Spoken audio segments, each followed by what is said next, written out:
What is going on, everyone? Welcome into Big Time Football Talk.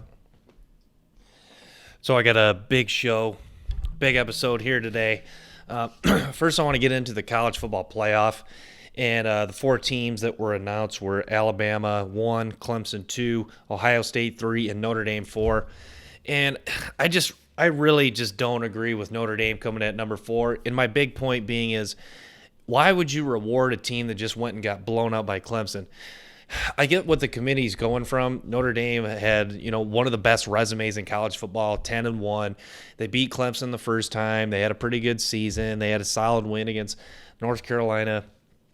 And Notre Dame is an elite brand. They're a traditional power. Notre Dame isn't as relevant of a program as, Notre Dame fans want to think. They haven't really done anything in a long time. And you don't want to always look at the past, but Notre Dame in the championship caliber games has really been shredded. You look at 2018 against Clemson, they were blown out. 2016 against Ohio State, they were blown out in the BCS Fiesta Bowl.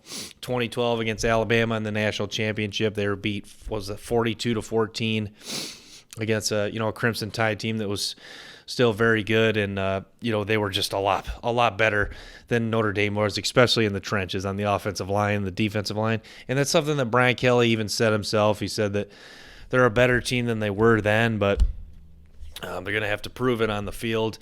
And the Clemson game, like I said, you can't judge that Clemson game because Lawrence was out, Skalski was out, Landon Sanders, the safety for Clemson, got hurt, and they had Mike Jones out, Tyler Davis. It wasn't even just Lawrence. There were several key players from Clemson out, so you can't really judge that first meeting too much. Yeah, and they still barely won in, double, triple overtime. So I think you ask who I thought it should be. I thought it should be Texas A&M.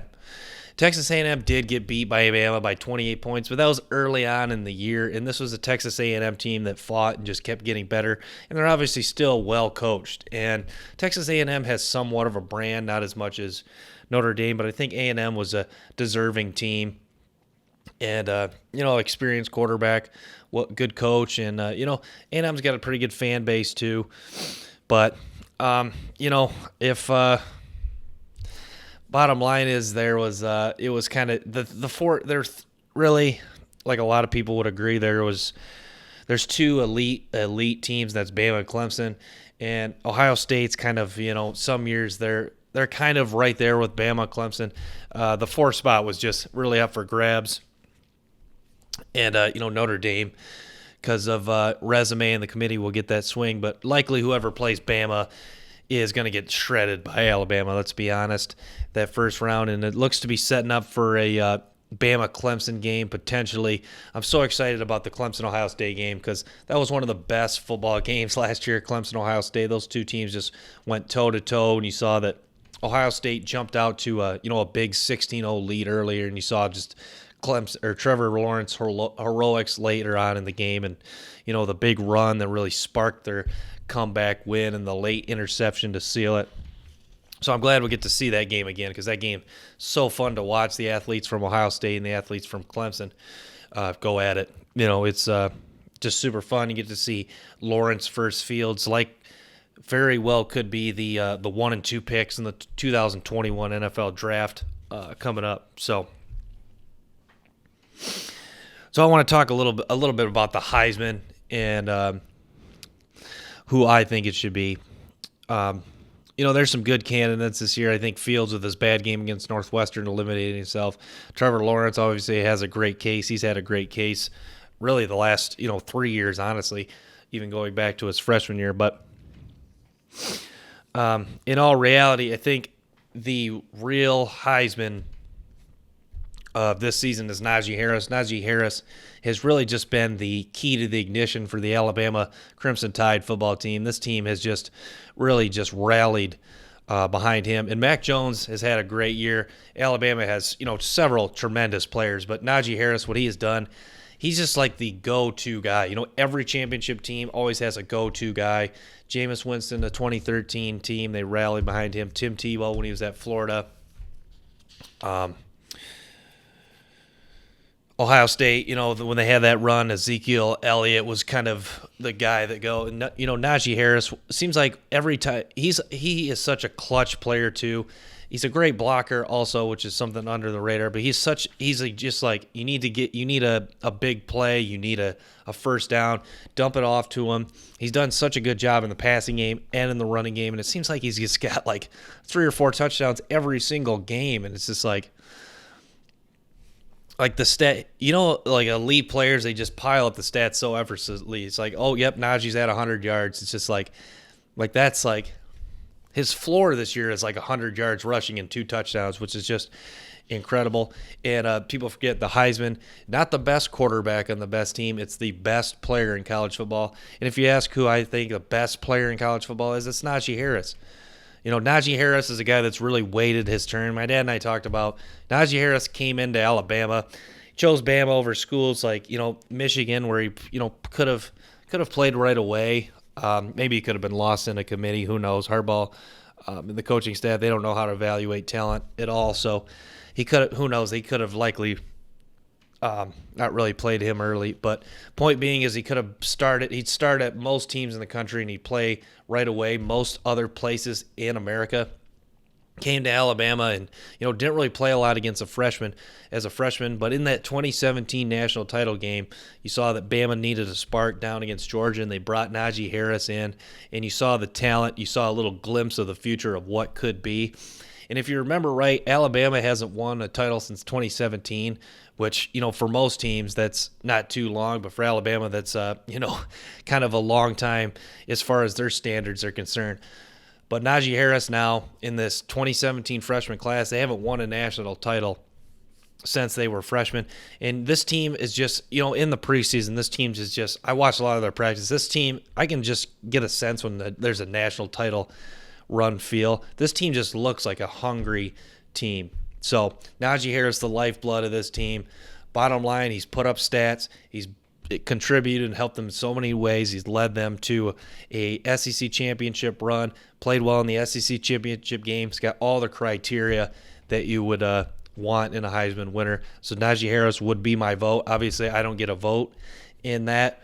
But if there's any, Heisman voters listening, or if there's, other people that know Heisman voters winning, it's, my vote would be for Najee Harris. So that's my take on that. So Florida versus Alabama. What stands out to me is just some of the athletes and just some of the big plays that were made in that game. Kyle Pitts, Kadarius Toney, I could go on all day about them. Kyle Pitts, if you want a tight end in the first round, and I've talked about, there's not a lot of guys that I would really want to draft as a first round at tight end, because it's just such a hard position to find a Travis Kelce or a Rob Gronkowski in his prime, or a George Kittle. Kyle Pitts is that guy. Kyle Pitts is going to be a first round draft pick at tight end. I think he's a sure bet to have a long NFL career. Reminds me a little bit of Antonio Gates, but even more quicker and faster and even better hands potentially. Could almost be like a slot receiver in the NFL, or even playing the outside. He's that athletic. So Kyle Pitts, a guy to watch at the combine.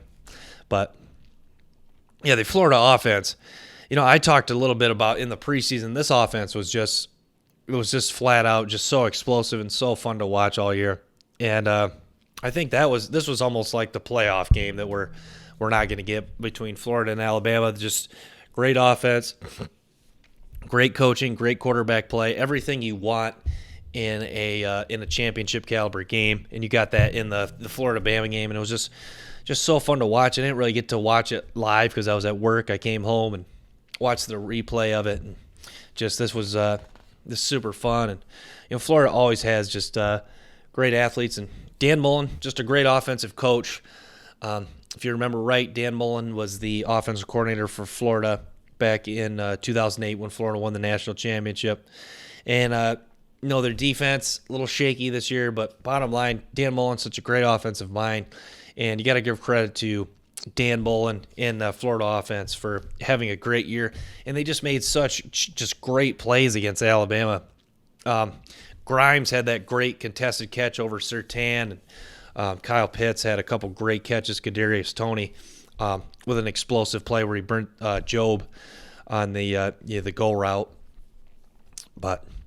And Dameon Pierce, the running back, I didn't think Pierce got enough touches because Florida was trailing, so they had to throw the ball a little bit more. And Pierce, he eventually got a touchdown too, but Pierce is a guy that has done a lot of good things for Florida, and they should be very, very happy about his future too at running back. But Florida losing Trask, but Florida should be in good shape as far as offense is concerned. And a great football game, and Nick Saban knew that this game really took a lot out of him, challenged him, which is something that will be helpful heading into the playoff, to keep in mind that they were challenged in this game. So Ohio State versus Clemson, like I touched on a little earlier in this show. Ohio State versus Clemson last year was just a phenomenal game. One of those games you can just watch over and over and just really remember just what great of plays and some of the adversity Clemson overcame in that game to get a win. Just some of the big plays and all the top NFL talent. You're seeing Chase Young now and J.K. Dobbins in the NFL and a little Isaiah Simmons. And you saw Okudah, even though not the best rookie years out of those guys. But and Jordan Fuller, too, for Ohio State. You see that. That's why, as much as college football is becoming top-heavy, I love these games. These semifinal games these are what really it's all about. It's so fun to watch. It's almost like a college football all-star game where players actually try, not unlike the NBA all-star game and the NFL Pro Bowl. That's really just like a joke. These games are just so fun to watch. And Dabo Swinney, if you saw his coach poll, he came out, he had Ohio State ranked 11th in the coaches poll, and he's just voicing that he's just not happy that Ohio State's only played 6 games as opposed to his team playing 11 games, which is fair. And I think he's just trying to keep his team motivated, and maybe deep down wants to bring out the best in Ohio State and have another super competitive game. And I think he has a little bit of a dislike. I don't know if I'd say hatred for Ohio State, because Ohio State, let's be honest, has bended the rules this year.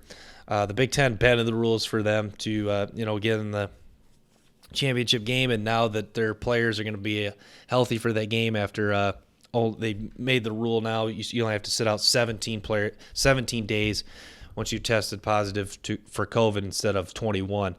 So I understand Dabo Swinney a little upset for Ohio State. I think he knows they've bended the rules and this year, and I think deep down he's very I don't know if I'd say very upset, but deep down he's upset, and he wants to make his voice known. He's made that publicly and now a little passive aggressively, but it's setting up for another heated matchup between Ohio State Clemson.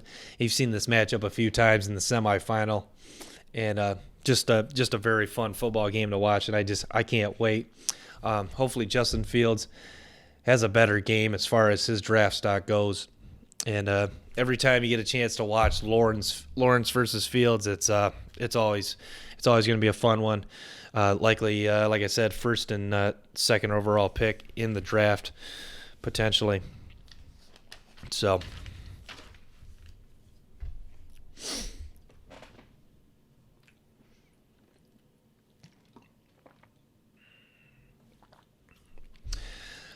yeah, but good stuff there, and the playoff should be so fun. Like Dabo Swinney said, this is so fun. You get to have the college football playoff. This is something that people were super ecstatic about, and not sure a few months ago if we would get it, but here we are. So, yeah, guys, watch the games, enjoy the games. We'll talk about them after they're done, and hopefully they should be good competitive games, and should be a great New Year's Day. But thanks for tuning in, guys. Stay tuned for more episodes from the show. Till next time, peace.